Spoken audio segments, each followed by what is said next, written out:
Colaboradores en la labranza. Yo planté, Apolos regó, pero el crecimiento lo ha dado Dios. Así que ni el que planta es algo, ni el que riega, sino Dios que da el crecimiento. Y el que planta y el que riega son una misma cosa, aunque cada uno recibirá su recompensa conforme a su labor.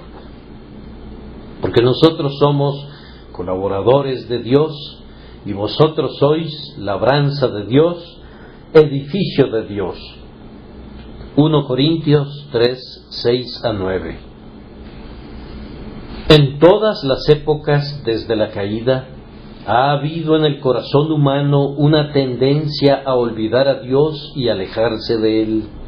La idolatría ha sido el pecado de todas las naciones, incluyendo el pueblo favorecido de Dios, el pueblo judío, e incluidas también ciertas personas que se llaman a sí mismas cristianas, pero que hacen ídolos de las cruces y de las imágenes. Este principio maligno de ignorar a Dios y erigir algo entre nuestras mentes y nuestro Creador, brota por todos lados, en cada departamento del pensamiento. Cuando los hombres estudian las obras de Dios en la naturaleza, a menudo tienden un velo para esconder al grandioso labrador. Debido a que Dios actúa de una cierta manera, definen a su método de acción como una ley y de inmediato hablan de estas leyes como si fuesen fuerzas y poderes en sí y por sí, y de esta forma Dios es proscrito de su propio universo y su lugar es usurpado en el mundo científico por ídolos llamados leyes naturales. Toman el ámbito de la providencia y en este punto, en busca de causas segundas, centran su atención en las personas en lugar de ver la mano de Dios en todo. Indagan las causas de la prosperidad y se deprimen mucho si parecieran no existir. O viendo a los agentes de la aflicción, se enojan contra ellos en lugar de postrarse delante del Dios que ha usado a esos agentes para corrección.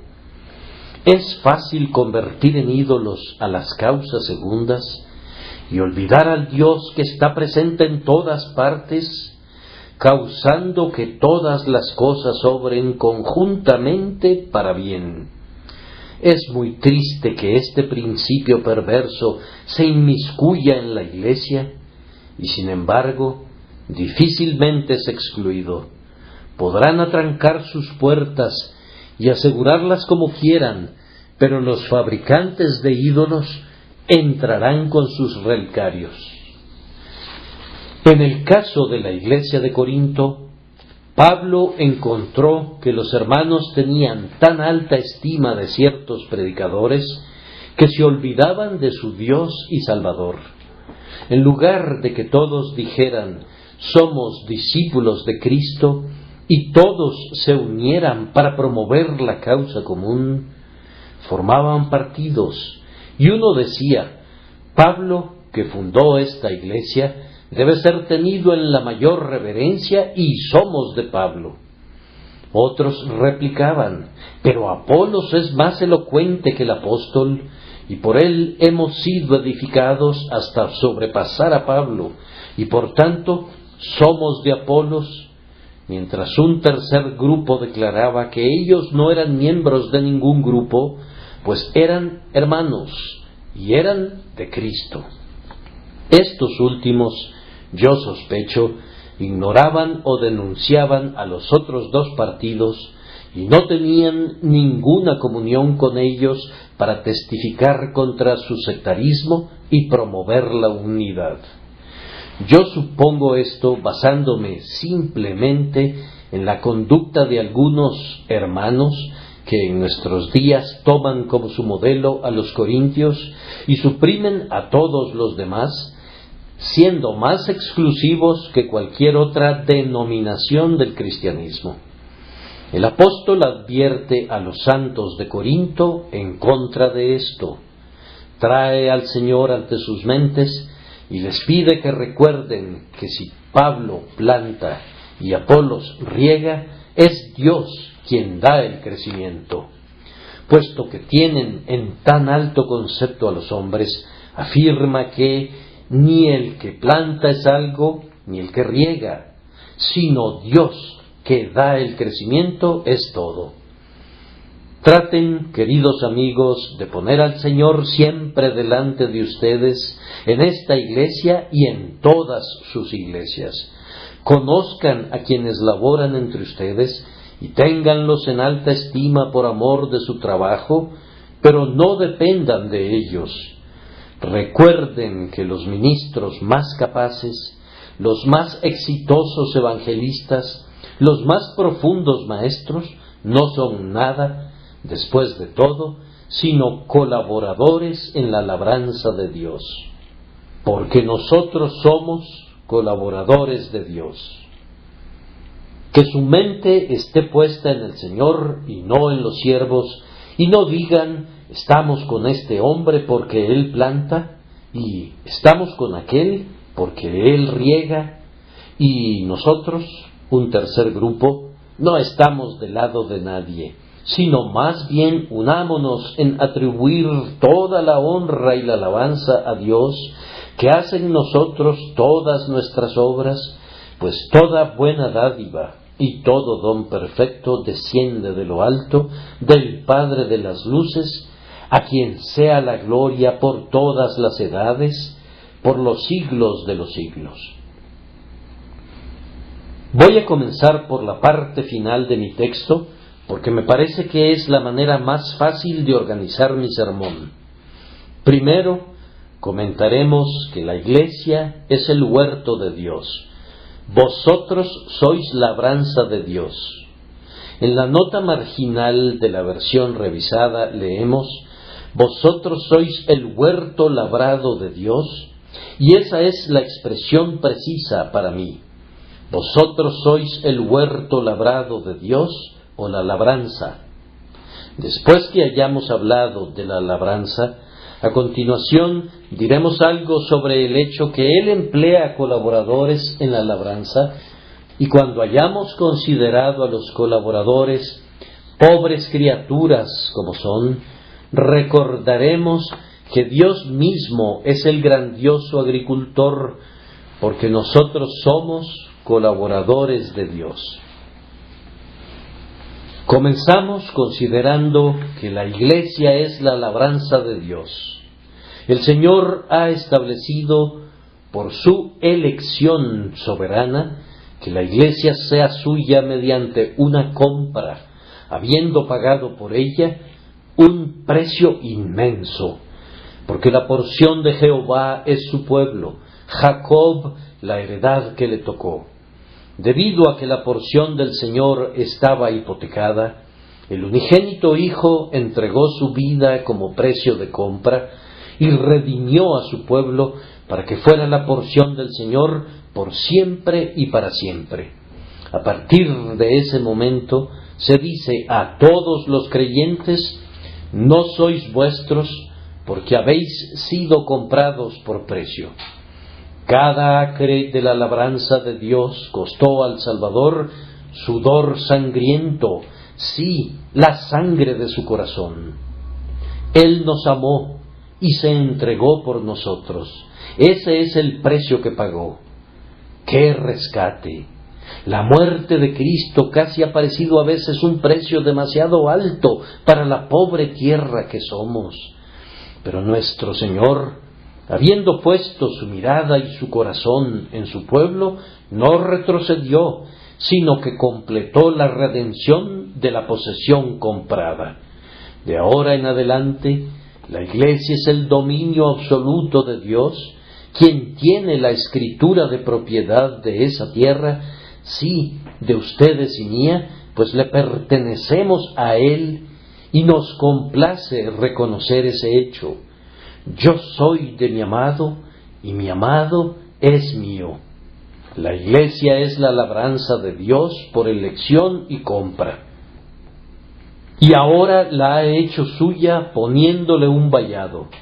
Antes yacía expuesta como parte de un terreno comunal, desnuda y estéril, cubierta de espinas y cardos, y siendo guarida de todo tipo de bestias salvajes, pues éramos por naturaleza hijos de ira, lo mismo que los demás. Éramos parte del agobiante desierto, hasta que el divino conocimiento anticipado inspeccionó el erial, y el amor que elige marcó su porción con una línea plena de gracia, y así nos apartó para que fuéramos el campo del Señor para siempre. En el tiempo señalado, la gracia eficaz salió con poder y nos separó del resto de la humanidad, así como los campos son vallados y cavados para separarlos del páramo abierto. ¿Acaso no ha declarado el Señor que eligió su viña y la cercó? ¿Acaso no ha dicho, yo seré para ella, dice Jehová, muro de fuego en derredor, y para gloria estaré en medio de ella? Somos un huerto cercado todo alrededor, elegido y convertido en tierra especial, una pequeña parcela con vallas de gracia, proveniente del vasto desierto.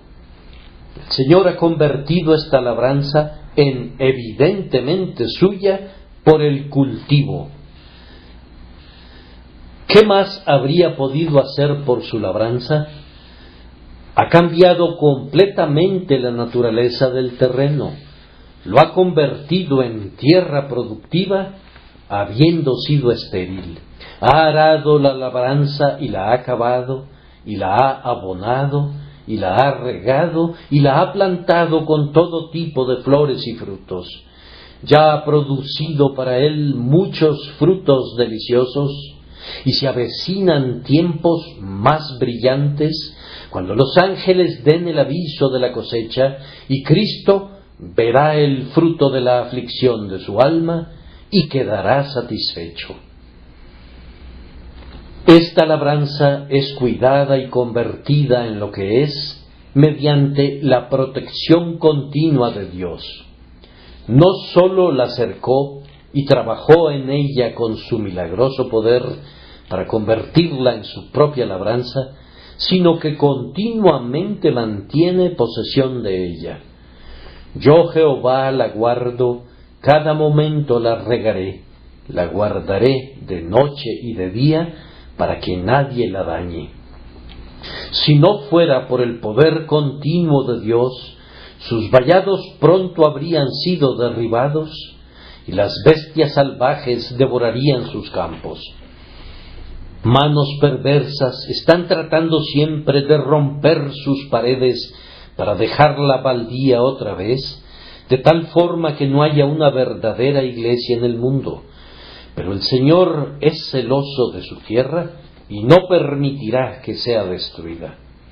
Si la iglesia fuese abandonada por Dios, se tornaría en un ululante desierto, pero no tendrá ese fin nunca. Una iglesia no permanecería por tanto tiempo siendo una iglesia si Dios no la preservara para sí. ¿Qué pasaría si Dios dijese, le quitaré su vallado y será consumida, aportillaré su cerca y será hollada? Haré que quede desierta, no será podada ni cavada, y crecerán el cardo y las espinas, y aun a las nubes mandaré que no derramen lluvia sobre ella. ¿En qué desierto se convertiría? ¿Qué dijo él? Andad ahora a mi lugar en Silo, donde hice morar mi nombre al principio, y ved lo que le hice por la maldad de mi pueblo Israel. Vayan a Jerusalén, donde antaño estuvieron la ciudad de su gloria y el santuario de su habitación. ¿Y qué queda de eso hoy en día? Vayan a Roma, donde Pablo predicó con poder el Evangelio una vez. ¿Y qué es esa ciudad hoy, sino el centro de la idolatría? El Señor puede quitar el candelero y dejar que un lugar que era brillante como el día se torne negro como las tinieblas mismas. Por esta razón, la labranza de Dios permanece siendo una labranza, porque siempre está allí para evitar que se convierta de nuevo en el antiguo desierto. Se requiere tanto del poder omnipotente para mantener cultivados los campos de la Iglesia, como se requirió poder para recuperarlos inicialmente. En tanto que la Iglesia es la propia labranza de Dios, Él espera recibir una cosecha de ella. Allí donde ha sembrado en abundancia, viene a nosotros en busca de gavillas.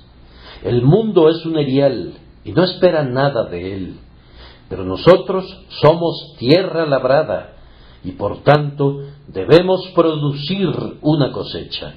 La esterilidad es propia de un erial, pero sería un gran descrédito para una labranza. El amor espera retornos de amor. La gracia dada exige el fruto de la gracia. Regados con las gotas del sudor sangriento del Salvador, ¿no produciremos a 100 para su alabanza? Cuidados por el Espíritu eterno de Dios, ¿no serán producidos en nosotros frutos para su gloria? La labranza del Señor en nosotros ha mostrado un gran derroche en costo y trabajo y pensamiento. ¿No habría de producir un retorno proporcional? ¿No debería el Señor recibir una cosecha de obediencia, una cosecha de santidad, una cosecha de utilidad, una cosecha de alabanza? ¿Acaso no será así? Pienso que algunas iglesias olvidan que se espera un crecimiento en toda área de la labranza del Señor, pues no tienen nunca una cosecha y ni siquiera buscan una. La gente se reúne y toman sus asientos el día domingo y escuchan los sermones, es decir, cuando no se duermen. Los sacramentos son celebrados, se contribuye con un poco de dinero, unos cuantos pobres son socorridos y los asuntos se arrastran al paso de una babosa. No creo que a algunas iglesias se les haya ocurrido intentar influenciar a una aldea entera o esforzarse por traer a Cristo a la población circundante. Y cuando ciertos espíritus más cálidos buscan traer pecadores a Jesús, los individuos mayores y más prudentes agarran toallas mojadas y las utilizan con sorprendente efectividad, de tal forma que cada señal de entusiasmo es sofocada. Hermanos, no deben suceder tales cosas.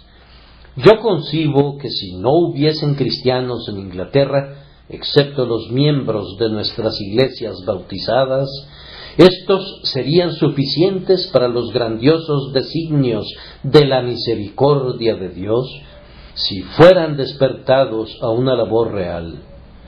Ay, los holgazanes son muchos, pero los colaboradores son pocos. Hermanos míos, miren el número de iglesias no conformistas en esta tierra y los ministerios que permanecen en la iglesia establecida, y si éstos estuvieran más plenamente avivados a una vida espiritual, ¿no habría suficientes obreros en la labranza de casa?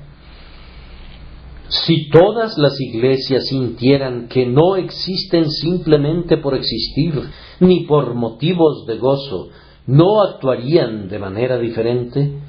Los agricultores no aran sus tierras ni siembran sus campos por simple diversión. Quieren hacer negocio y aran y siembran porque desean obtener una cosecha. Si este hecho pudiera meterse en la cabeza de algunas personas que profesan, ciertamente verían las cosas bajo una luz diferente. Pero, últimamente, da la impresión que pensamos que no se esperaría que la Iglesia de Dios produjera algo, sino que existe para su propio consuelo y beneficio personal. Hermanos, no debe ser así. El grandioso labrador debe recibir alguna recompensa por su labranza. Todo campo debe producir su crecimiento y toda la propiedad debe producir para su alabanza. Nos unimos a la esposa en el cantar diciendo: mi viña, que es mía, está delante de mí. Las 1000 serán tuyas, oh Salomón, y 200 para los que guardan su fruto. Pero regreso al punto de partida.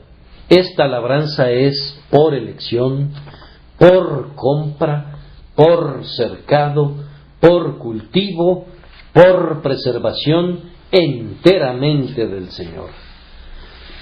Vean entonces la injusticia de permitir a cualquiera de los colaboradores que llame propia la tierra, aunque sea una fracción de la misma. Cuando un gran hombre tiene una gran labranza propia, ¿qué pensaría si Hodge, el labrador, dijera: mire, yo aro esta finca y por lo tanto es mía? Le pondré por nombre a este campo los acres de Hodge. No, dice Hobbes, yo cegué esa tierra en la cosecha pasada y por tanto es mía y la llamaré el campo de Hobbes. ¿Qué pasaría si todos los demás labradores se volvieran como Hodge y como Hobbes y se dividieran la tierra entre ellos? Creo que el dueño de las tierras pronto los echaría fuera a todos. La finca pertenece a su dueño y debe llevar su nombre, pero es absurdo llamarla por los nombres de los labriegos que la trabajan.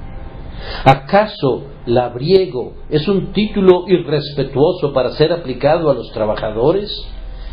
Vamos, lo quise utilizar para cualquiera y para todos aquellos cuyos nombres figuren a la cabeza de una denominación de la Iglesia. Quise decir Lutero, Calvino, Wesley y otros grandes hombres, pues en su punto culminante, comparados con su Señor, solo son campesinos de la labranza y no debemos llamar a las partes de la labranza por sus nombres. Recuerden cómo lo declaró Pablo. ¿Qué pues es Pablo y qué es Apolos? ¿Acaso está dividido Cristo? ¿Fue crucificado Pablo por vosotros? ¿O fuisteis bautizados en el nombre de Pablo? La Iglesia entera le pertenece a quien la ha elegido en su soberanía, la compró con su sangre, la cercó por su gracia, la cultivó por su sabiduría y la preservó por su poder. No hay sino una Iglesia sobre la faz de la tierra, y quienes aman al Señor deben guardar en mente esta verdad. Pablo es un colaborador, Apolos es un colaborador, Cefas es un colaborador, pero el huerto no es de Pablo, ni siquiera una fracción cuadrada de un acre, ni tampoco ni un solo trozo de tierra le pertenece a Apolos, o la más pequeña porción a Cefas, y vosotros de Cristo y Cristo de Dios. El hecho es que, en este caso, los colaboradores pertenecen a la tierra y no la tierra a los colaboradores, porque todo es vuestro, sea Pablo, sea Apolos, sea Cefas. No nos predicamos a nosotros mismos, sino a Cristo Jesús el Señor, y nosotros siervos de ustedes por Jesús. Ahora tenemos que notar en nuestro segundo encabezado que el grandioso labrador emplea colaboradores. Dios obra ordinariamente sus designios mediante una agencia humana. Él podría, si así le agradara, ir directo a los corazones de los hombres, pero esa es su decisión, no la nuestra. Nosotros tenemos que ver con palabras como estas: agradó a Dios salvar a los creyentes por la locura de la predicación. La comisión del Señor no es: quédense quietos, y vean al Espíritu de Dios convertir a las naciones, sino id por todo el mundo y predicad el Evangelio a toda criatura. Este es el método de Dios para suministrar alimento a la raza humana. En respuesta a la oración, el pan nuestro de cada día, dánoslo hoy, Él habría podido ordenar a las nubes que dejaran caer maná, mañana tras mañana, a la puerta de cada hombre. Pero Él ve que es para nuestro bien que trabajemos, y así usa las manos del labriego y del sembrador para nuestro abastecimiento. Dios podría arar y sembrar la labranza elegida, la Iglesia, por un milagro o por ángeles, pero es un gran ejemplo de su condescendencia hacia su Iglesia que Él la bendiga a través de sus propios hijos e hijas. Él nos emplea para nuestro propio bien, pues nosotros, que somos colaboradores en sus campos, recibimos mucho mayor bien para nosotros mismos del que proporcionamos. El trabajo desarrolla nuestro músculo espiritual y nos mantiene saludables.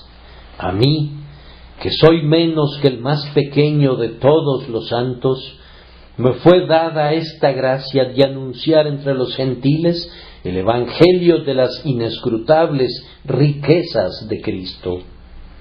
Entonces, es una gracia. Descubrimos que es un medio de gracia para nuestras almas que prediquemos el Evangelio. He oído decir, y yo creo que hay algo de verdad en ello, que aquellos que tienen que predicar están bajo la tentación de familiarizarse tanto con las cosas sagradas que cesan de sentir su poder. Si esto fuese cierto, sería una prueba terrible de nuestra depravación total, pues entre más nos familiaricemos con las cosas santas, más deberíamos ser afectados por ellas. Y esto sé, que ha sido el mayor medio de gracia para mí, estar ligado por mi oficio al estudio de las Escrituras y tener que depender de la ayuda de Dios para exponerlas. Algunos de ustedes que no crecen en la gracia al oír a otras personas, avanzarían posiblemente mucho más si ustedes mismos intentaran predicar. De todas maneras, no andarían buscando los errores de otras personas. Cuando oigo que una persona dice, no puedo oír a mi ministro, le sugiero que compre una bocina. Oh, responde, no quise decir eso, quiero decir que no gozo su predicación. Entonces yo le digo, predica tú mismo. No puedo hacer eso. Entonces, no le estés buscando fallas a quien está haciendo su mejor esfuerzo. En vez de culpar al labriego, intenta arar un surco tú mismo. ¿Por qué rezongar por las malezas? Toma un azadón y quita las malezas como un hombre. ¿Piensas que los vallados están desarreglados? Ponte los guantes de cuero y ayúdanos a podarlos. Nuestro gran Señor quiere que cada colaborador en su labranza reciba algún beneficio del trabajo, pues no le pone nunca bozal al buey que trilla. El pan de cada día del colaborador proviene del suelo. Aunque no trabaje para sí mismo, sino para su Señor, tiene su porción de alimento. En el granero del Señor hay semilla para el que siembra, pero también hay pan para el que come. Independientemente de cuán desinteresadamente sirvamos a Dios en la labranza de su Iglesia, nosotros somos partícipes del fruto. Es una gran condescendencia de parte de Dios que nos use para algo, pues a lo sumo somos pobres herramientas y servimos más de obstáculo que de ayuda. Los colaboradores empleados por Dios están todos ocupados en una obra necesaria. Adviertan, yo planté, Apolos regó, ¿Quién tocó el gran tambor o sonó su propia trompeta? Nadie. En la labranza de Dios, nadie es mantenido con propósitos ornamentales. He leído algunos sermones que sólo podrían haber tenido el propósito del exhibicionismo, pues no había ningún grano del Evangelio en ellos. Eran arados sin reja, sembradoras sin grano, trituradoras hechas de mantequilla. Yo no creo que nuestro Dios pague jamás salarios a los hombres que sólo caminan por las tierras para que los vean. Los excelentes oradores que despliegan su elocuencia son más parecidos a los gitanos que se extravían en el huerto para robar gallinas que a los honestos colaboradores que producen una cosecha para su Señor. Vamos, muchos de los miembros de nuestras iglesias viven como si el único negocio de la labranza fuera arrancar zarzamoras o recoger flores silvestres. Son grandiosos para encontrar fallas a lo que las demás personas han arado o podado, pero no harán ningún movimiento con su mano. Vamos, mis buenos compañeros, ¿por qué están todo el día desocupados? La mies es mucha, mas los obreros pocos. Ustedes que se consideran más cultivados que la gente ordinaria, si en verdad son cristianos, no deben pavonearse y despreciar a quienes están laborando duro. Si lo hicieran, yo diría, esa persona ha confundido a su Señor. Probablemente esté trabajando para algún caballero granjero al que le gusta más el espectáculo que la ganancia. Pero nuestro grandioso Señor es práctico, y en su propiedad sus obreros apoyan en las labores necesarias. Cuando ustedes y yo predicamos o enseñamos, sería bueno que nos preguntáramos a nosotros mismos, ¿cuál es la utilidad de lo que voy a hacer? Estoy a punto de enseñar un tema difícil. ¿Aportará algún bien? He elegido un abstruso punto de teología. ¿Servirá para algún propósito? Hermanos, un obrero puede muy bien trabajar muy duro por un capricho propio y desperdiciar su labor, pero esto es una insensatez. Algunos sermones no hacen más que mostrar la diferencia entre fu o fa. ¿Y para qué nos sirve eso? Supongamos que sembramos los campos con aserrín o los rociamos con agua de rosas. ¿Qué hay con eso? ¿Acaso bendecirá Dios nuestros ensayos morales, nuestras notables composiciones o nuestros bellos pasajes? Hermanos, debemos apuntar a la utilidad. Debemos, como colaboradores conjuntamente con Dios, ocuparnos con algo que valga la pena. Yo, dirá alguno, he plantado. Está bien, pues debe plantarse. Yo, responde otro, he regado. Eso también está bien y es necesario. Cuídense de que cada uno traiga un sólido informe, pero que nadie se contente con el simple juego de niños de la oratoria o con lograr entretenimientos y cosas semejantes. En la labranza del Señor hay una división del trabajo. Incluso Pablo no dijo, yo he plantado y he regado. No, Pablo plantó, y Apolos ciertamente no podía decir, yo he plantado y también he regado. No, para él era suficiente dedicarse a regar. Ningún hombre posee todos los dones. Cuán necios, entonces, son aquellos que dicen, yo disfruto el ministerio de fulano de tal porque edifica a los santos en doctrina, pero cuando no estuvo el otro domingo, no pude recibir ningún beneficio del predicador porque estaba totalmente orientado a la conversión de los pecadores. Sí, él estaba plantando. Tú has estado plantado desde hace un buen tiempo y no necesitas ser plantado otra vez, pero deberías estar agradecido porque otros sean hechos partícipes del beneficio. Uno siembra y otro cosecha, y por tanto, en vez de quejarte del labriego honesto porque no trajo consigo una hoz, deberías haber orado por él, para que tuviera la fortaleza para arar profundo y quebrantar los corazones endurecidos. Hagamos todo lo que podamos y tratemos de hacer más, pues entre más cosas hagamos, mejor. No debe poner demasiados hierros en el fuego, dirá alguien, pero yo digo, pon todos los hierros en el fuego, y si no tienes suficiente fuego, clama a Dios hasta que lo tengas. Pega fuego a tu alma entera y mantén calientes todos tus hierros. Sin embargo, puedes descubrir que es sabio encaminar tu fuerza en una línea de cosas que entiendas, de tal forma que mediante la práctica te vuelvas experto en eso.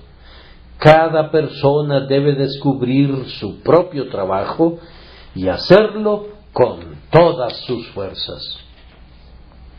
Observen que en la labranza de Dios hay unidad de propósito entre los colaboradores. Lean el texto, y el que planta y el que riega son una misma cosa. Un labrador los ha contratado, y aunque pudiera enviarlos a diferentes horas y a diferentes partes de la labranza, todos ellos son uno al ser usados para un fin, para trabajar por una cosecha. En Inglaterra no sabemos qué es lo que significa regar, porque un finquero no podría regar toda su finca, pero en el Oriente un hortelano riega casi cada pulgada de terreno. No tendría ninguna cosecha si no usara todos los medios para irrigar sus campos. Si han estado alguna vez en Italia, Egipto o Palestina, habrán visto un sistema completo de pozos, bombas, ruedas, baldes, canales, arroyuelos, tuberías, etc., por medio de los cuales el agua es transportada por todo el huerto, a cada planta, pues de otra manera, con el extremo calor del sol, todo se secaría. La siembra necesita de sabiduría y el riego necesita otro tanto, y juntar estos dos trabajos requiere que los obreros sean de una sola mente. Es malo cuando los obreros tienen propósitos encontrados y trabajan unos en contra de otros, y este mal se agrava en la iglesia más que en cualquier otra parte. ¿Cómo puedo plantar con éxito si mi asistente no riega lo que yo he plantado? ¿O de qué sirve que yo riegue si no hay nada plantado? La agricultura se echa a perder cuando personas insensatas se ocupan de ella y disputan al respecto, pues desde la siembra hasta la cosecha, la obra es una y todo debe hacerse con un fin. ¡Oh, que tuviéramos unidad! Laboremos juntos todos nuestros días, como lo hemos hecho en esta iglesia hasta este momento. Se nos pide que advirtamos en nuestro texto que todos los obreros reunidos no son absolutamente nada. Así que ni el que planta es algo, ni el que riega. Los obreros no son nada sin su líder. Los trabajadores de una finca no podrían manejarla si no tuvieran a nadie a la cabeza, y todos los predicadores y obreros cristianos del mundo no pueden hacer nada a menos que Dios esté con ellos. Recuerden que cada obrero en la labranza de Dios ha recibido todos sus dones de Dios. Nadie sabe cómo plantar o regar las almas, a menos que Dios le enseñe cada día. Todos estos santos dones son concesiones de la gracia inmerecida. Todos los obreros trabajan bajo la dirección y ordenamiento de Dios o laborarán en vano. No sabrían cuándo o cómo hacer su trabajo si su líder no los guiara por su espíritu, sin cuya ayuda no podrían ni siquiera pensar un buen pensamiento. Todos los buenos colaboradores de Dios deben acudir a Él por su semilla, pues de lo contrario esparcirán cizaña. Toda la buena semilla procede del granero de Dios. Si predicamos, debe ser la palabra verdadera de Dios, o nada saldrá de la predicación. Más que eso, toda la fortaleza que está en el brazo del labriego para sembrar la semilla celestial debe serle dada por su Señor. Nosotros no podemos predicar a menos que Dios esté con nosotros. Un sermón es plática vana y un horrible tejido de palabras, a menos que el Espíritu Santo le dé vida. Él nos tiene que dar tanto la preparación del corazón como la respuesta de la lengua, o seremos como hombres que siembran en el viento. Cuando la buena semilla es sembrada, todo el éxito de ella descansa en Dios. Si Él escondiera el rocío y la lluvia, la semilla nunca brotaría del suelo, y a menos que Él brille sobre la verde espiga, ésta no maduraría nunca. El corazón humano permanecería estéril, aunque el propio Pablo predicara, a menos que Dios, el Espíritu Santo, obre con Pablo y bendiga la palabra a quienes la oyen. Por tanto, si el crecimiento es únicamente de Dios, pongan a los colaboradores en su lugar. No nos engrandezcan, pues cuando hayamos hecho todo, siervos inútiles somos. Sin embargo, aunque la inspiración llama a los siervos inútiles, los considera importantes, pues dice: cada uno recibirá su recompensa conforme a su labor. No son nada, y sin embargo, serán recompensados como si fuesen algo. Dios obra nuestras buenas obras en nosotros y luego nos recompensa por ellas. Aquí tenemos una mención de un servicio personal y una recompensa personal. Cada uno recibirá su recompensa conforme a su labor. La recompensa es proporcional no al éxito, sino a la labor. Muchos obreros descorazonados pueden ser consolados por esa expresión. No se les pagará por resultados, sino por los esfuerzos. Puede ser que tengan que arar sobre un pedazo endurecido de arcilla, o sembrar en un pedazo de tierra fatigada, donde las piedras, y los pájaros, y las espinas, y los viajeros, y un sol quemante estén coaligados contra la semilla. Pero ustedes no son responsables por estas cosas. Su recompensa será conforme a su labor. Algunos ponen mucho esfuerzo en un pequeño campo y logran mucho. Otros dedican mucha labor a través de una larga vida y sin embargo ven un pequeño resultado, pues está escrito: uno es el que siembra y otro es el que siega. Pero el que siega no recibirá toda la recompensa, y el que siembra recibirá su porción del gozo.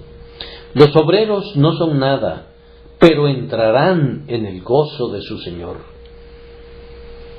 Unidos, de acuerdo con el texto, los obreros han tenido éxito, y esa es una parte grandiosa de su recompensa. Yo planté, Apolos regó, pero el crecimiento lo ha dado Dios. Con frecuencia los hermanos dicen en sus oraciones: un Pablo puede plantar, un Apolos puede regar, pero todo es en vano a menos que Dios dé el crecimiento. Esto es muy cierto, pero otra verdad es también pasada por alto, es decir, que cuando Pablo planta y Apolos riega, Dios da efectivamente el crecimiento. No laboramos en vano. No habría ningún crecimiento sin Dios, pero no estamos sin Dios. Cuando tales hombres como Pablo y Apolos plantan y riegan, tenemos la seguridad que habrá un crecimiento, son el tipo correcto de obreros, trabajan con el espíritu necesario y en verdad Dios los bendecirá. Esta es una gran parte de la paga de los obreros. Yo soy rico, he crecido en bienes, no tengo necesidad de nada. Cuando veo la conversión de las almas, mi corazón salta de júbilo, mi espíritu está alegre y estoy listo a cantar, engrandece mi alma al Señor. Pero si alguna vez llegara al punto de que estuviera aquí domingo tras domingo y no viera conversiones y la iglesia decreciera en vez de experimentar un crecimiento, lo tomaría como un indicio que debería llevar mi arado a otra parte para esparcir mi semilla en otro suelo. Mi corazón se quebrantaría por la falta de éxito o clamaría a Dios para que lo quebrantara, pues el que trabaja y no obtiene fruto debería estar descorazonado en su labor. ¿Qué harían ustedes, labriegos? Ustedes están medio decididos a renunciar ahora porque han tenido 2 o 3 años malos. Pero, ¿qué harían si no vieran una cosecha del todo? Vamos, despejarían el terreno y se irían a las praderas occidentales o a la selva del continente del sur para ver si el suelo, en otra parte, recompensa su labor. Hagan lo mismo, hermanos ministros. Si han estado trabajando en un lugar por años y no han llevado almas a Jesús, empaquen sus bártulos y váyanse a otra parte. No rompan permanentemente su arado sobre las rocas.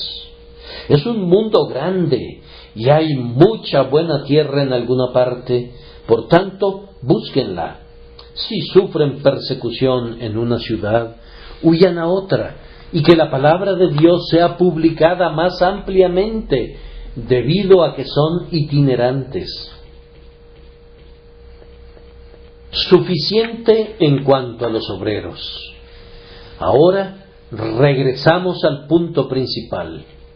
El propio Dios es el grandioso labrador. Él puede usar a cuantos colaboradores quiera, pero el crecimiento proviene únicamente de Él. Hermanos, ustedes saben que es así en las cosas naturales. El más hábil labriego no puede hacer que el trigo germine y crezca y madure. Ni siquiera puede preservar un solo campo hasta el tiempo de la cosecha, pues los enemigos del granjero son muchos y poderosos. En la agricultura el líquido se derrama con frecuencia entre la copa y la boca. Y cuando el granjero piensa, buen hombre tranquilo, que cosechará su grano, hay muchas plagas y hongos que permanecen por allí para robarle sus ganancias. Dios debe dar el crecimiento. Si hay alguien que depende de Dios, es el agricultor, y a través de él, todos nosotros somos dependientes de Dios cada año para el alimento por el cual vivimos. Incluso el rey debe vivir por el crecimiento del campo. Dios da el crecimiento en el granero y en el almiar. Y en la labranza espiritual es más relevante todavía, pues ¿qué puede hacer el hombre referente a esto? Si alguno de ustedes piensa que es algo fácil ganar un alma, me gustaría que lo intente. Supongan que sin la ayuda divina intentaran salvar un alma. Igual podrían intentar hacer un mundo. Vamos, no podemos crear una mosca. ¿Cómo podrías crear un nuevo corazón y un espíritu recto? La regeneración es un gran misterio. Está fuera de nuestro alcance. El viento sopla de donde quiere y oyes su sonido, mas ni sabes de dónde viene ni a dónde va. Así es todo aquel que es nacido del Espíritu. ¿Qué podríamos hacer ustedes y yo referente a esto? Está fuera de nuestro palio y más allá de nuestra línea. Podemos expresar la verdad de Dios, pero aplicar esa verdad al corazón y a la conciencia es una cosa muy diferente. He estado hablando aquí y he predicado a Jesucristo. Lo he hecho entregando mi corazón y sin embargo yo sé que nunca he producido ningún efecto salvador en ningún hombre no regenerado, a menos que el Espíritu de Dios tome la verdad y abra el corazón y coloque la semilla viva dentro de él. La experiencia nos enseña esto. De igual manera, es obra del Señor mantener viva la semilla cuando brota. Creemos que tenemos convertidos y no pasa mucho tiempo antes que estemos frustrados por ellos. Muchos son como floraciones en nuestros árboles frutales. Son hermosas a la vista, pero no llegan a nada. Y otros son como los abundantes pequeños frutos que se caen mucho antes que hayan alcanzado algún grado de desarrollo. Llega una noche fría o una plaga y desaparecen nuestras esperanzas de una cosecha.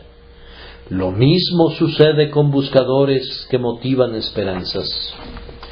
El que preside sobre una gran iglesia y siente una agonía por las almas de los hombres, pronto quedará convencido que si Dios no obra, no se hará ninguna obra.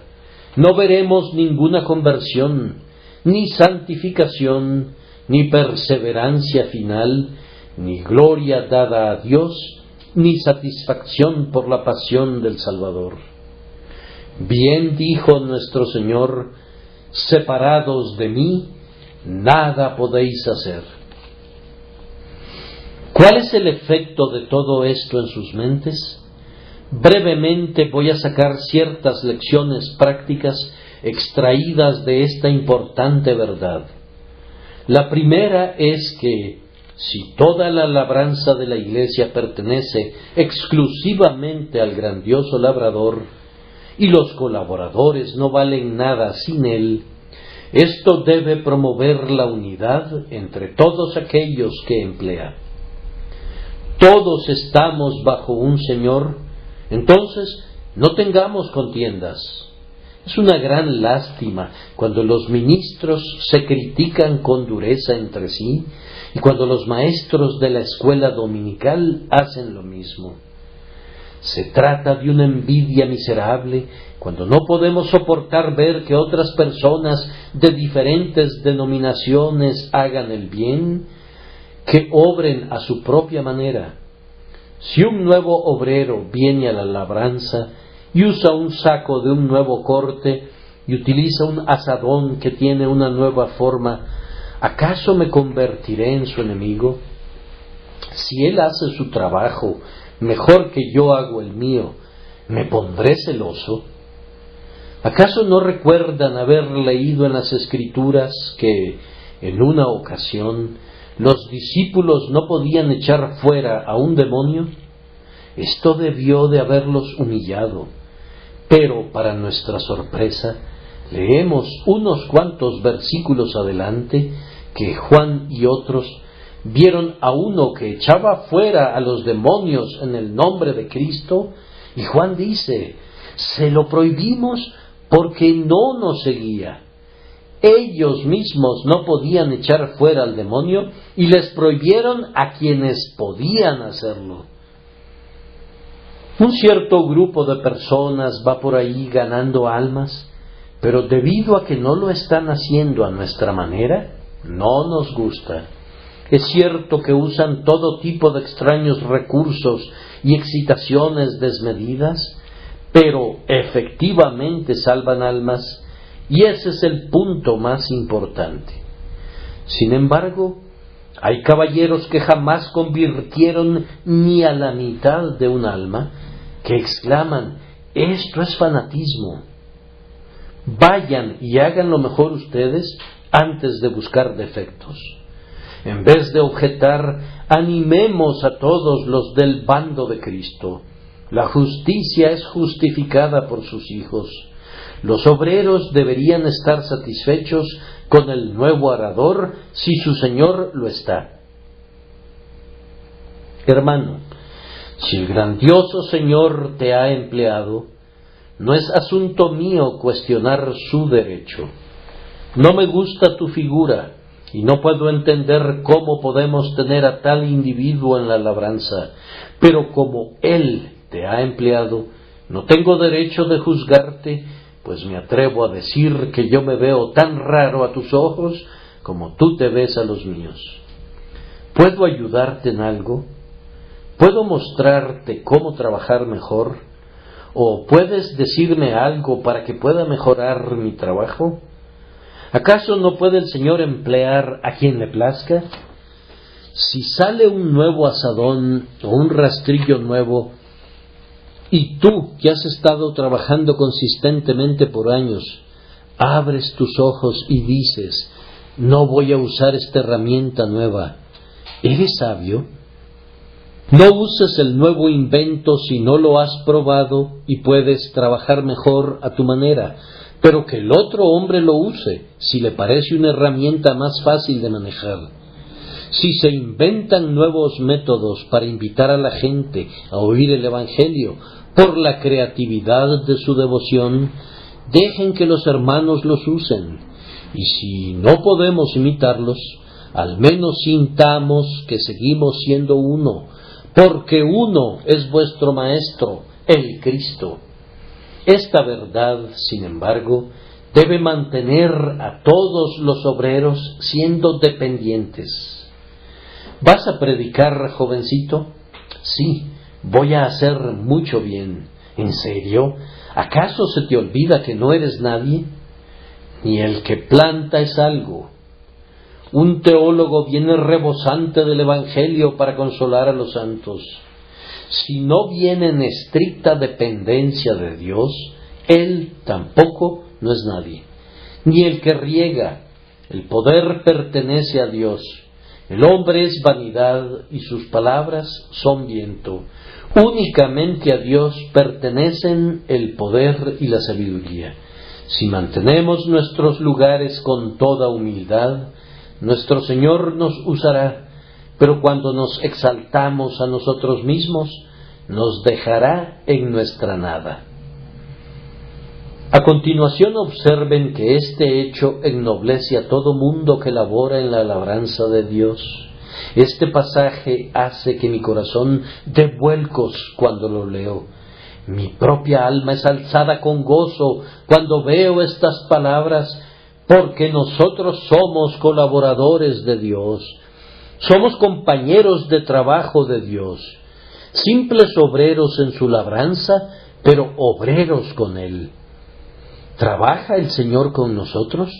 Sí, ayudándoles el Señor y confirmando la palabra con las señales que la seguían. Mi Padre hasta ahora trabaja y yo trabajo, es lenguaje para todos los hijos de Dios, así como también para el grandioso unigénito. Dios está contigo, hermano. Dios está contigo, hermana, cuando le sirves con todo tu corazón. Cuando le hablas a tu clase dominical lo concerniente a Jesús, es Dios el que habla por ti.